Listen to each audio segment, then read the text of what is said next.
Hello and welcome to podcast number 2 from Team Shredded Wheat Racing with Duo.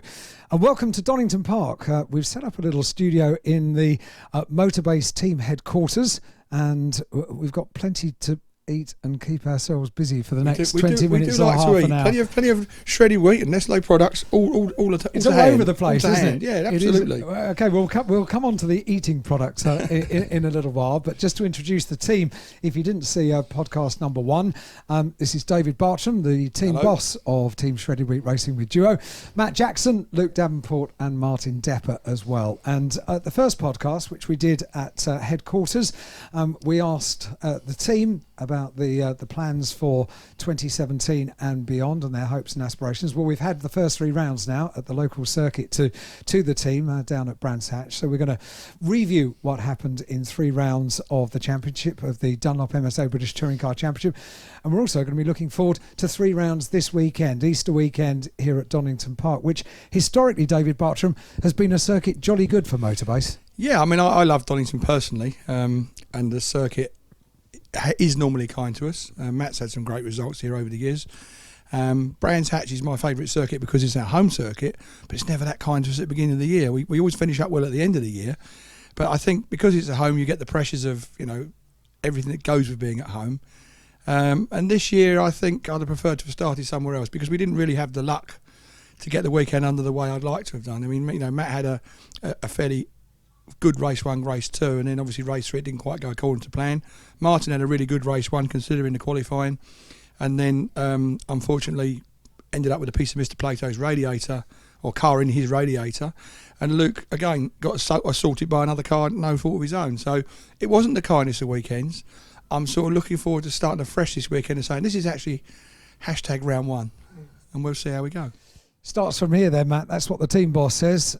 As far as you're concerned, you did what you tend to be able to do, and that's make up places during the races from qualifying. Just maybe an overview, first of all, of qualifying from you. Yeah, quali was it was frustrating for us. I mean, we got caught on the wrong side of the red flags that were out during qualifying, and we just missed the boat. It wasn't a strategy that went wrong. It was just purely luck, and that obviously left us with quite a bit of work to do. We qualified P14, which wasn't disastrous, but the grid is so tough this year. To come through is a big challenge.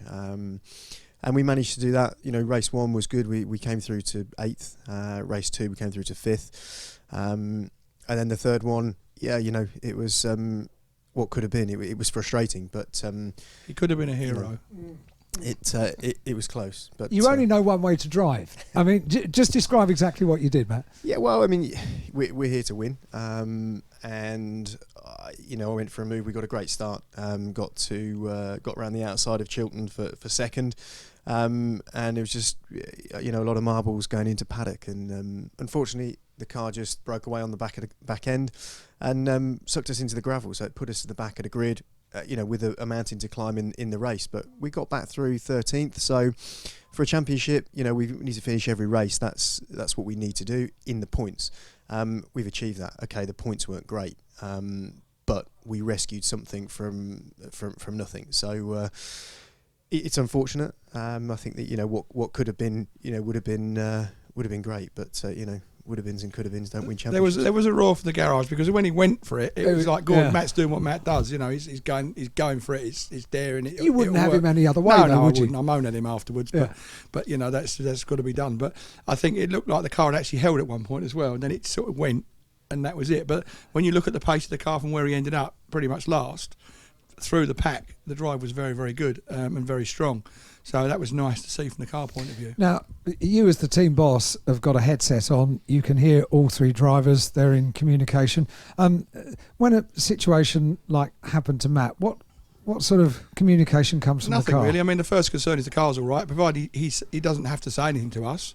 He told me to shut up the other day, actually, which is fair enough. But, from the point of view, if he's got something to say, if the car doesn't feel right, he'll say. We won't necessarily check with him because we know he'll tell us if there's a problem. Clearly there wasn't. He got motoring, there was a bit of gravel going around, and he got his head down and got on with it. But yeah, I mean, it's racing. That's what makes touring cars exciting. That's fantastic. It's not GT racing. It's racing. It's 20 minutes of intense going at highs and lows. Yeah, and if you high haven't got Paddock Hill Bend, and then exactly. But if you haven't got a Matt Jackson style driver going at it, no one's going to want to watch it. So as much as I like the move to come off, I applaud him for trying it, and it normally would have come off. It just didn't that time. And in fairness, I was with David down in the pit lane, and he was very much along the lines of, well, you had to have a go. I think you've got to, it's you're there to win, and that's fundamentally what we're there for. And it's not going to work every time. There's going to be times when it doesn't work. It didn't, and we move on. But looking back at it, I'd do the same move again. And it would probably come off. It may not, but I think it's not in my nature to sort of back out of something that you've got a manoeuvre that's happening. And I think sometimes when you do, you actually become worse off, because then you come under attack from guys behind. So you've got to keep pushing, and it didn't work at Brands, which was frustrating. But we got 27 more races to look forward to. There was a massive roar in the garage. The roar in the garage when he went for it was, you were there, and it was quite nice. It was, oh, go on, Matt. I left soon after, Matt. I have to say, I didn't last the lap. I asked about radio transmissions. Are you the sort of driver that shouts at yourself in the car? No, not at all. I mean, I'm probably quite quiet. I think when an incident like that happens, I know what they're thinking, and they know what I'm thinking, and none of it's very good. So we don't say anything. To be fair, it works more than it doesn't. Yeah, it's. I don't really say a lot. I'm in that race. We've got 20 minutes, head down and push on. We get the information come through, but if there's something we can't change, then there's no point in saying it, because it's just a waste of time. Just on radio transmissions, I'm that thick that when he told me off to shut up, Ollie had to tell me it was actually me who had to shut up. But I only said one thing, but never mind. You hadn't realised. Let's talk to Luke Davenport about Brands Hatch. It was the first meeting with a brand new team for you, first meeting in the BTCC as well. As far as a rookie is concerned in the championship, you've got something to fight for as a rookie this year, the Jack Sears Trophy. And as far as Brands Hatch went, you didn't do too bad, did you? No, two seconds, which should have been 2 firsts, really. I lost it on the line to Senna with a bit of contact in the last race, and the pace was definitely there all weekend. The frustration in being collected in an accident in race 2 has hurt me championship wise, but we're early on, and there's time for me to get those points back. But yeah, it was a hell of a baptism of fire. So from obviously from us keep saying to you, this is going to be interesting, this is a different style of race, all the things. What was your actual view of everything after race 1 or even race 2? Because you're thrown in to do it all, and we all keep telling you what we think it's like. Then suddenly you're actually doing it, and it's show business. What's it like? A summary is it's the first race weekend I've ever come away from with a sore back and a sore neck. It's the contact, the level of intensity is so far above GT racing or even single make. But you've watched it on television. Yeah, I mean, you sort of would have known what you were in for, but when you're actually in the car and actually doing it for real, is it just a completely different story? It's still a surprise. I got hit. I got a hit at the back of the end of the first race, and it put me so far into Lloyd in front. I thought I was going to end up in his passenger seat, and I thought that's knackered the car. Got out of the car afterwards, and all it had done is put the rear bumper in and pop back out. And they're built for this game, aren't they? They are built for it. When they were put together originally, Richard Townsend, who was obviously the main man who built the cars with Neville and Ants, they build them strong at Motorbase. That's all I'm going to say. They build them strong on the grid generally, to be fair. They need to be. Yeah, they do need to be. Rubbing is racing, I think. Yeah, definitely. Yeah. So look, maybe give us a look back to qualifying first of all, because that was the first day with you as a fully fledged BTCC driver. Yeah, well, I'm personally pleased with the pace I had all weekend. When we're not at the front of the grid as a team, which is where we all believe we should and want to be, Matt's the marker for me to go against. So to be a 10th off him in quali, I was happy with that. But it just shows the intensity of the grid that I was still 3 places behind him.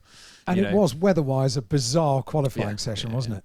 Yeah, exactly. And Matt and I were on a similar point of the circuit together, so there was an element of reference with that for me. And but throughout the whole weekend, I was quick enough for 7th place in race 1, so I was pleased. The pace is there.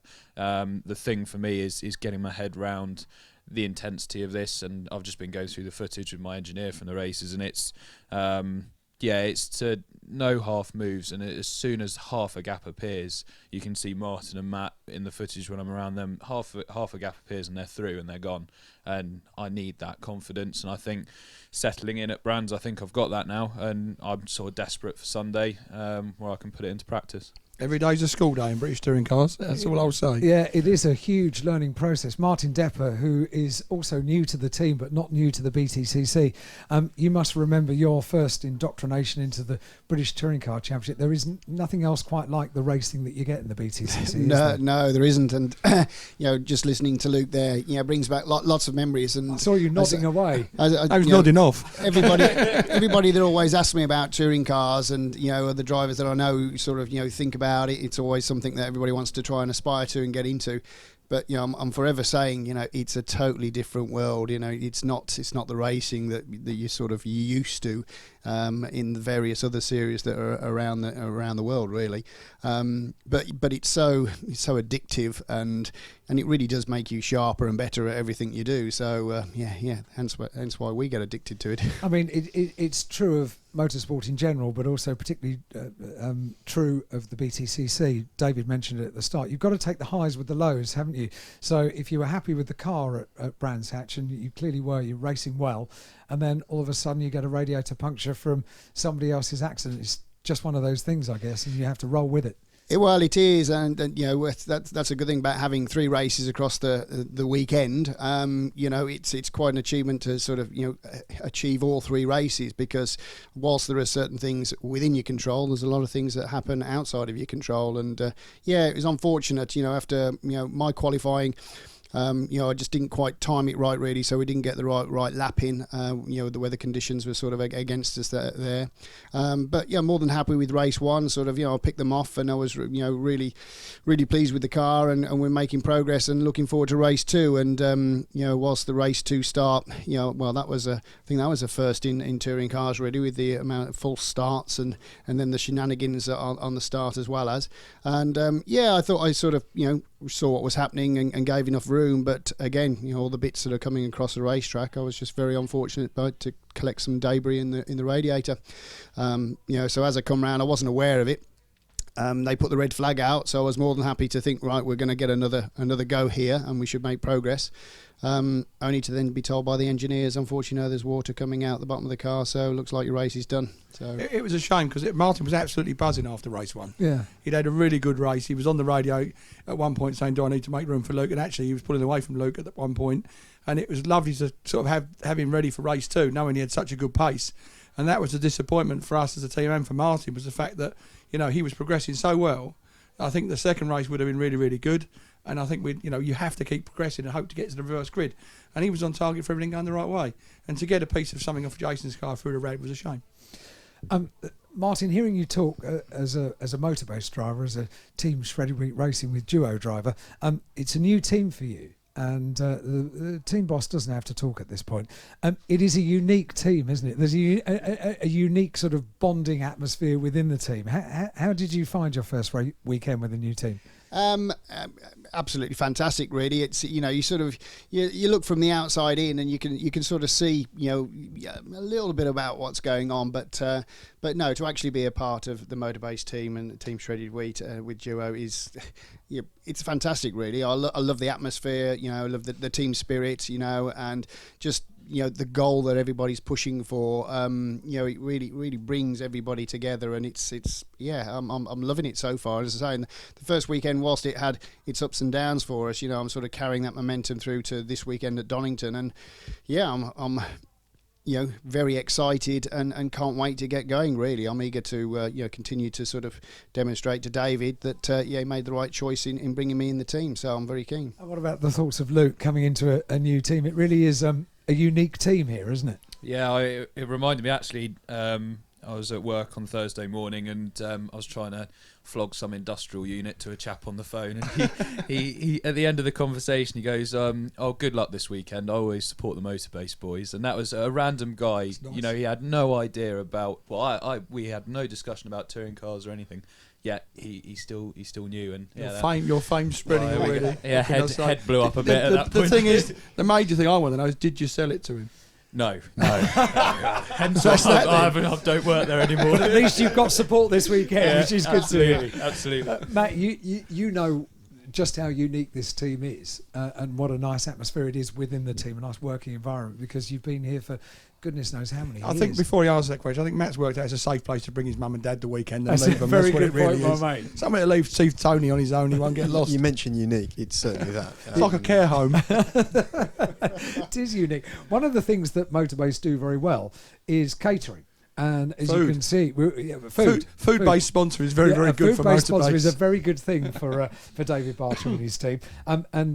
You plied me with some of the products this week. Now we had an intense Monday evening We product did. testing. We did. In preparation for this weekend with getting acquainted with various shredded wheats. We went in and looked at the range of stock I'm carrying at the moment in shredded wheat. It fills the garage. It's quite a bit. We are getting through it. I can imagine. We are getting through it, and we took the opportunity to look at some other products that the company have within. But obviously, the main focus for us was shredded wheat.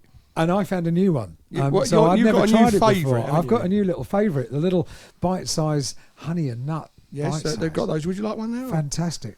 You can have them as a little bit of an hors Just d'oeuvre as a well. nibble. Yeah, you can have them as Very nibbles. nice. They haven't got to Very have kind of milk you. and sugar or I like whatever that you one, want. 'cause that one's quite nutty. I can't do nuts. I can do. I've got various other You have to flavours. be careful. Yeah. We'll have nice joining in. nice sound effects of crunching. Yeah, going it's on all right. There's here. nothing wrong with that. Bit of crunching. Fantastic. But no, for my frame and size and way I like to eat in life, a food-based sponsor is very, very good. It is good news, very good news indeed. And obviously it's Easter weekend, so we've got a few decorative we've got some eggs Easter coming bunnies, later. and we've got some little Easter chicks around as well. So it's absolutely fantastic getting Red ready. girls look like nice Easter chicks. Oh, have you got some outfits for them? Oh, Little bunny ears or something? Oh, that'd be nice. Bunny. Oh, okay. Let's not go down that route. Okay, Bunny very ears. Damn, I forgot the bunny ears. Now, attention to detail, Barty. I would have thought you'd have taken care of that. Now, one thing that we do ask you to do, everyone, is to, on the Motorbase Facebook page and Twitter page as well, to send your questions in. We've got plenty of them. And this is an interesting one from Andrew Plum, which ties in with the shredded wheat sponsorship for this year and beyond. Did Motorbase contact shredded wheat asking for sponsorship, or did they contact you and offer it? Well, sponsorship is an ongoing thing. Anything to fund and raise budget to do what we do and to act as a representative of a brand and to do the advertising is an ongoing thing weekly. So it was never an instant thing. Obviously, we try and work with people with major brands, and to be fair, you can't get a more major brand than shredded wheat. And obviously, Duo was already a big part of us, so we were sort of looking to keep Duo on board and with Alex and progress there and sort of form a partnership, because you can't just get a figure of money that easily, and you get a balance. So we worked hard at it, and we had a little bit of a break about May last year, and a little bit of an in on shredded wheat, and it began then, and we've worked it that period of time to the point when we got to Brands Hatch the end of last season. We pretty much knew we were good for this year with shredded wheat, and then that allowed us to carry on working with obviously Duo and then East Bears and ICO, who are already on board with us, to put the budget and the team look and what we were going to try and achieve for this year together as the package to then obviously have the drivers we've got. And for me, and I'm not just saying it because we're sat here, I think we've got a perfect balance at the moment within our drivers. I enjoy working with all three of these guys. It's quite fun turning up and getting to push them in the various directions. I think the team looks great at the moment. I love the way the cars look, and as a team boss, I'm actually quite content.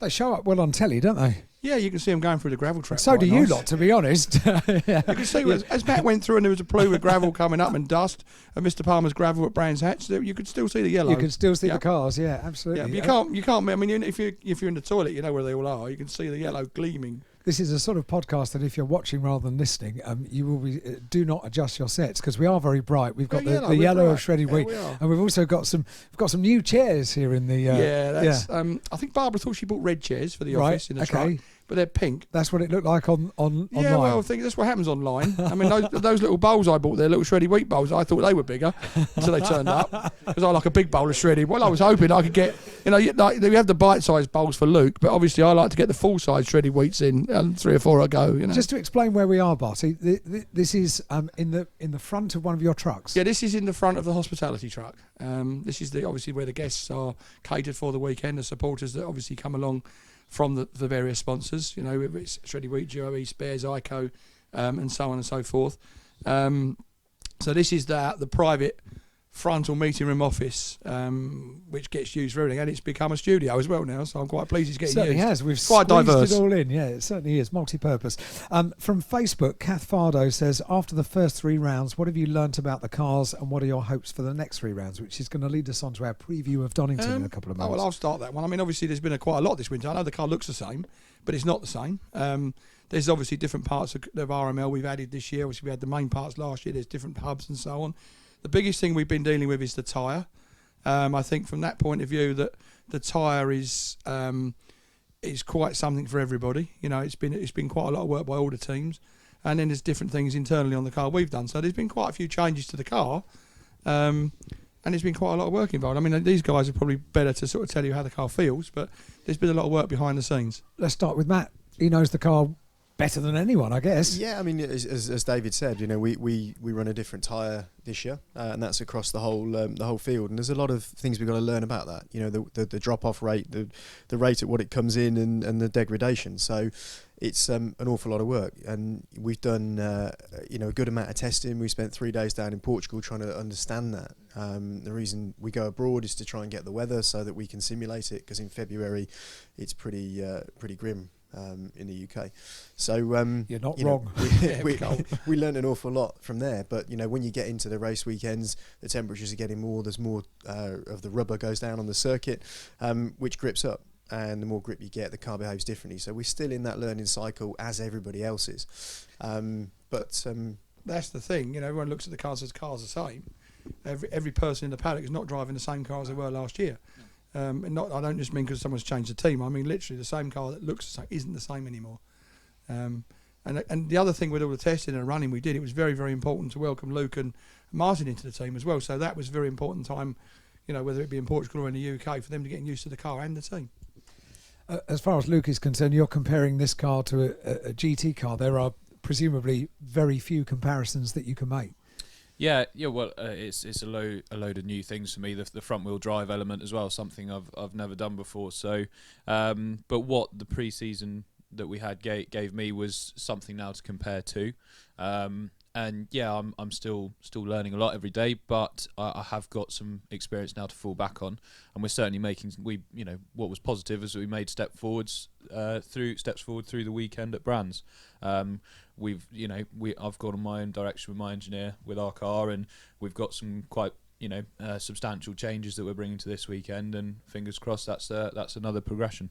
Martin does have other touring cars that he can compare it to. So what have you learnt about the Focus with the testing and the first 3 rounds that we've had at Brands Hatch?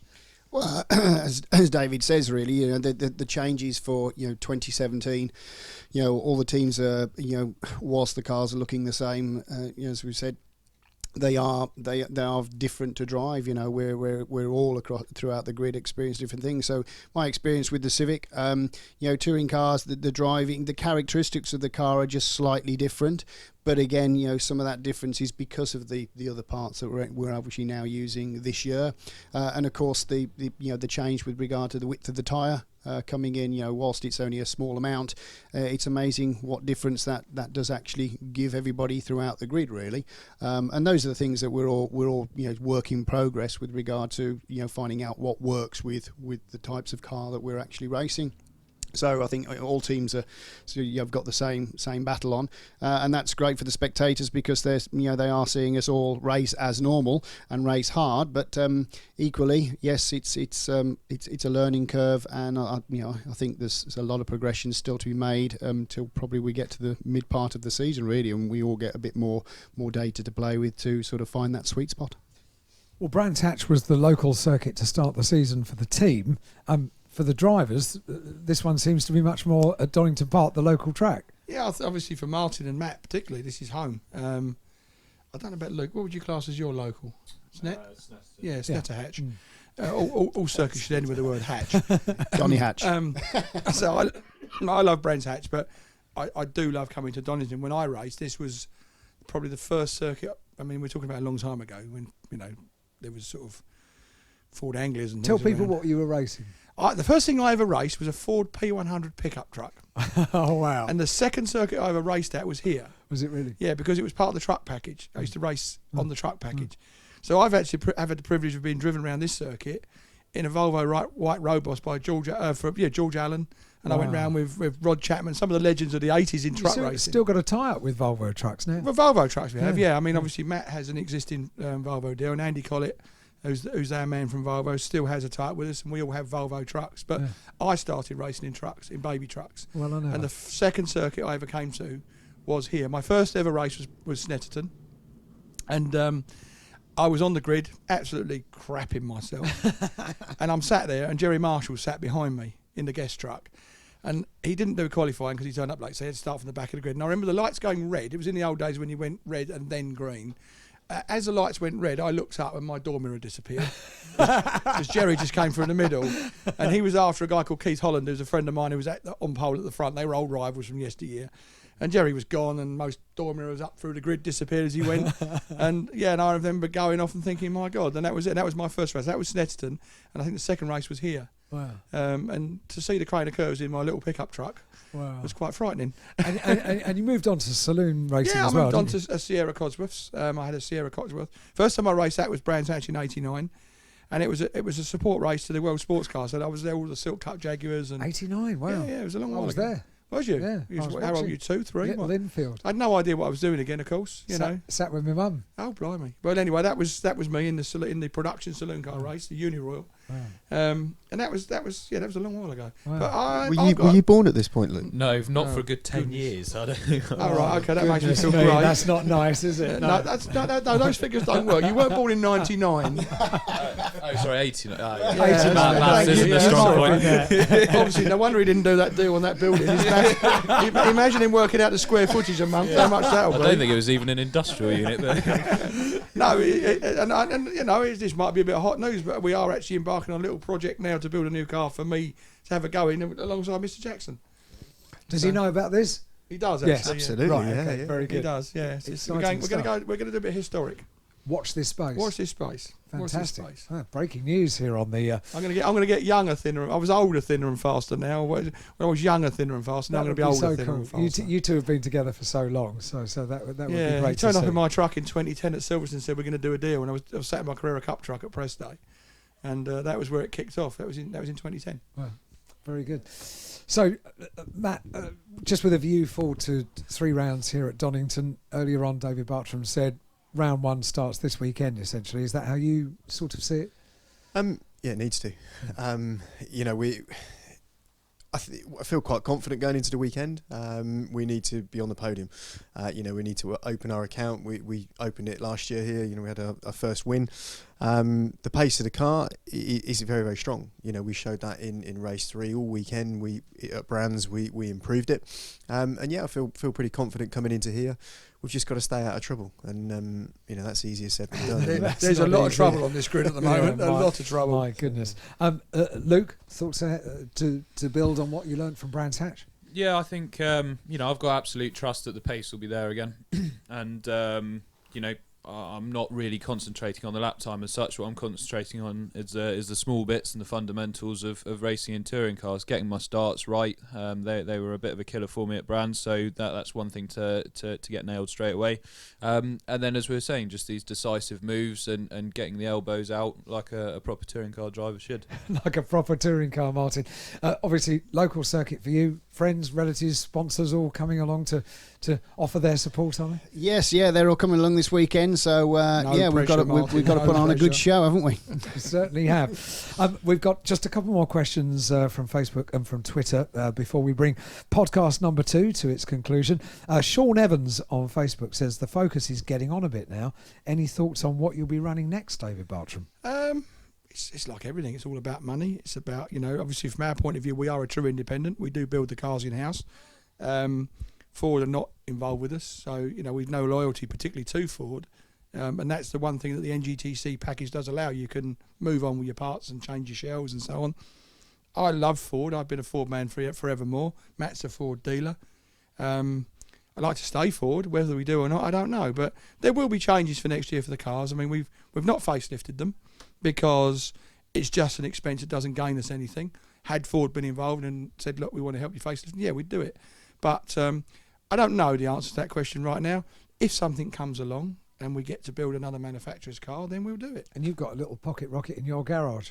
Yeah, I've got my RS. I got myself an RS Focus from Jackson Ford, obviously, and it's been breathed on by Mountune, and I do enjoy driving that car. I was out in it last weekend. It's a very, very, very quick 4-wheel drive Focus. It really is. It really is. You've been in. I've been in it. We played with the launch control, I believe. Yeah, we didn't take long to get home. Obviously, at no more than 70 mile an hour and observing the speed limits in the various areas at all times. Absolutely, Yeah. of course.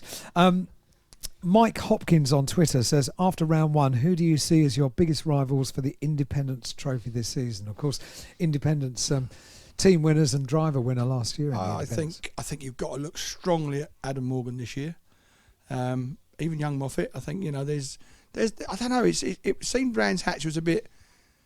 No one was really ready for the weekend, and it seemed a bit disjointed. So it's a job to tell who came out west, but you've got to say Adam Morgan at the moment. We've got one more question on Twitter. It comes from Gary Hobson. This is going back a bit in your BTCC career. Right. Did you regret running those Seat Toledos instead of getting BMWs sooner? What Toledos? did I have a Toledo? Was I? I think you might have done. Yeah, that was Alan Gow's fault. Oh, was it? So we had one Honda, which Blame the my boss. current team manager sold me and Dave Pinkney when we ran Dave in 2006. It was Ollie Collins. Ollie Collins, the infamous team manager of Motorbase, was actually the double championship winning team manager of Team Dynamics. And we bought a Honda from him, and we were at the Carrera Cup dinner, and Mr. Gow said, Dad, all rules are changing, you need to go S2000. And, it's a lot of money, and I thought, well, the Toledos were available, and I had a deal with Grant at North and South at the time, and we bought the cars. Wish I'd never seen the ruddy things. So Alan Gow sort of says he does nothing about it, but he sort of egged me on to do it. I did it. No, I didn't like the cars. But it was a toe in the water. It was a toe in the water. It enthused me much more than I thought it ever would. It was a very tough year with Matt Allison and Tom Ferrier and Gareth Howe, and they were all good guys. But People you're still mates with. Yeah, I mean, I don't see Gareth so much nowadays, but, Tom I do, and obviously Matt Allison I haven't seen as much lately. But regardless of that, it showed me where I wanted to go. So when I came to the end of the year, I sort of looked at it and thought, well, what is the best thing I can do now? Because I've done the worst thing in buying 2 Seat Toledos. And I thought, I'm going to try and do something audacious. And I went and drove Charlie Lamb mad at Schnitzer, who I had a vague connection with him from the old days when we had a BMW in the Super Touring days with Pinkney again. And Charlie remembered that. And I got to say, Charlie Lamb treated us very, very well, with a lot of respect, and gave us a lot of help. And he is probably one of the foundation stones of Motorbase going forward, because what he did for us when we bought the BMW was help us so much that I didn't want to do anything else but touring cars. And we stayed with BMW for 3 years. Obviously, Matt was a BMW driver when he joined us. Martin had BMWs along the way as well. And if it was a situation I was in, I'd love to still be BMW. But obviously, it evolved at the end of 2012, I think, or 10, sorry. And the Fords came up and we went Ford, because that was another one of my personal passions. So we've been Ford longer than anything. Going back to the base question, no, I wish I'd never seen those Rally Toledos, but they have a part in our history.